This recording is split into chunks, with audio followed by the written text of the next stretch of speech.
Tension is high in Kenya. Why?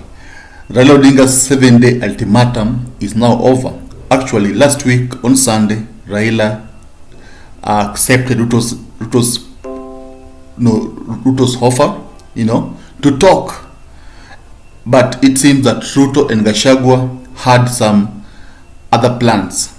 Now, Raila says this is what will happen.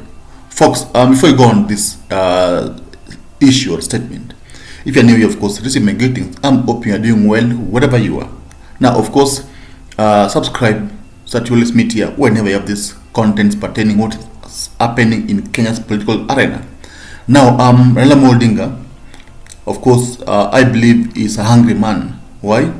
Because Gachagua and Ruto have taken his kindness for granted, because Kenyans expected the mother of all demonstrations last Monday, but Raila had Ruto's statement or speech and said that, okay, let me give you some time, and of course we see if we can solve this issue. But Ruto was afraid because he couldn't open the server. Why? Because there's something being hidden there, and he didn't want Kenyans to know what really transpired in last year's election. So this has made Ruto incite his faction, his team, his Kenya Kwanza members to really disrespect and insult Raila Odinga. And this is what has really infuriated Raila, and Raila is not happy. And actually, he is now saying that he will not, look back. Yeah, when now he starts the mandamanos, things won't be the same. And mark you, Kenyans on Twitter are crying, telling Raila Odinga to embark on mandamano because Ruto's regime is not reasonable. Yeah, it's like they want this mandamano. So that telling Raila Odinga to not to relent, actually to go back to mandamano, because that's the only language that Ruto can understand. Yeah, and so yesterday Raila did not say anything. Yeah, even on Saturday did not talk. And when you see someone quiet, you just know that there's something deep being planned. Yeah. So Raila did not talk yesterday. He was quiet, and actually he set to make a public announcement today. And this announcement will, of course, topple Ruto's regime, because Ruto is refusing to honor his words. You can't send someone to parliament when you know that you have the majority in parliament, because Ruto bought Raila'S members, and that made him the majority in parliament. So Ruto sending Raila to parliament is like disrespecting Raila Odinga. Yeah, and Raila wants this talk to happen in the 208 way. How Kofi Annan, told Kibaki to form his team, and Raila form his team, and of course Ruto was part of Raila's team at the time. Ruto was part of Raila's team at the time, and the two faction came to an agreement, a coalition government, where Raila was the prime minister.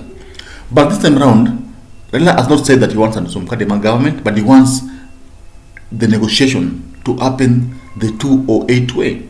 But Ruto is hard not to crack, let me put it that way, because he's refusing to do so. I don't know who is misadvising the president. Ruto wants it to go the hard way, because he knows the talk will be about opening the servers, and he can't open the servers. He cannot open the servers. He's actually using companies like Smartmatic to tell Raila Odinga that they can't open the servers, because opening the servers will infringe rights of other countries. Because it will expose data belonging to other countries. And to me, I think this is just an excuse of refusing to open the servers, because you're opening server that concerns Kenya only, not other countries. Now you see the nature of tension Kenya is in. And actually Raila Odinga is, of course, he has to go back to mandamano, because if he refuses to go back to mandamano, it will be a shame to him. He has to go back, because Gachagua himself is telling him that endelea na mandamano hatuhitaji. You see how Gachagua is not disrespecting Raila Odinga. So Raila is provoked to the man, and actually he will embark on massive mandamanos. And mark you, this time around Kenyans will be out, because Kenyans have seen Raila Odinga wants peace, but Ruto is the one who is doing it the wrong way. So Kenyans will really support Raila Odinga's mandamano, and actually I believe Ruto will have to call and plead with Raila Odinga and actually to open the servers, if you tell me, yeah, because even Americans themselves wants Ruto to behave, to do what Raila wants, yeah. Americans are tired with these mandamanos.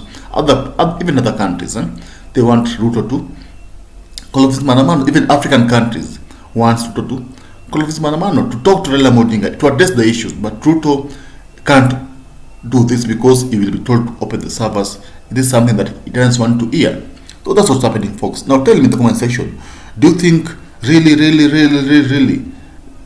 the president needs to do this? Because Raila Odinga, we all know Raila Odinga he will not relent. He'll actually go back to Mandamano and things won't be stable here in Kenya. Comment there. This is my opinion. Comment there. Tell me. Share. Subscribe so that you always meet here whenever I have this content pertaining politics. Thank you.